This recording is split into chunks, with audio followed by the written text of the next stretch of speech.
Beads of sweat dampen Cal's collar and push up through the thick stickiness of the makeup clotted on his face. He resists the urge to smear it away with the back of his hand, reminding himself that orange is a good look on camera. It's the same with shirts. His producer insisted on sending this one next-day delivery. She knows leaving it to him would be pointless. He'd just have worn a decade-old t-shirt. As much as he pretends he doesn't like Sarah's strict fussiness, he wishes she were here now. There's not one friendly face in sight. As crowds of people fuss around the chairs and a microphone is attached to his shirt, his heart is drumming a beat, and he's acutely aware of how ridiculous these nerves are. It's only a television interview. Yes, millions of people will be watching, but he's a media professional. Not that anyone would put his work in the same bracket as a live national breakfast show on TV.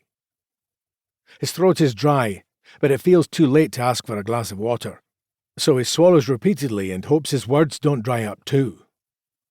The makeup lady finishes powdering Jacinta's face, and the army of acolytes retreat from the breakfast show host, back to their enviable positions in the dark behind the cameras.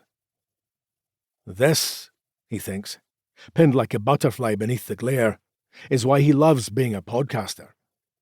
He can record episodes in his pants if he wants to. No one gets to see his lack of dress sense, or the fear and uncertainty in his eyes. The countdown switches from verbal to hand signals, and Jacinta, who hasn't so far shown the slightest interest in Cal, swivels to face him as if someone has pressed a button on her back and turned the electricity on. The transition is unsettling. He buries the sudden nervous urge to laugh. The screen behind them changes, and he is aware of his sister's face reflected in all the monitors around the studio.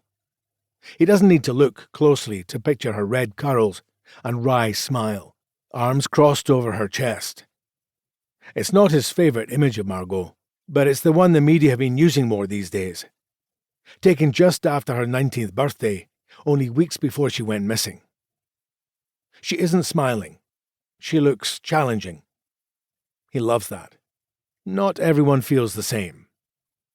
How long, he wonders for the millionth time, before victims don't have to be perfect to deserve sympathy.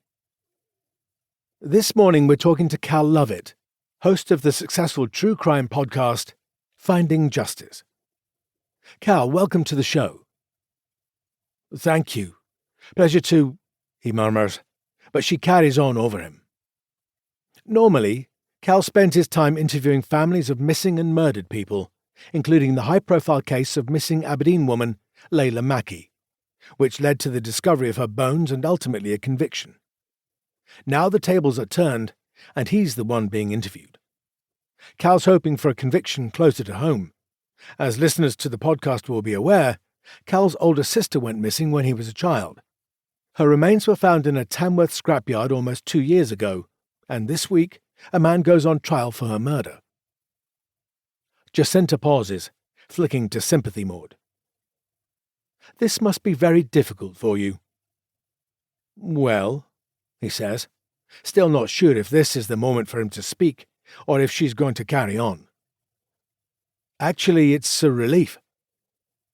Jacinta's eyebrows jump together, though her forehead remains smooth.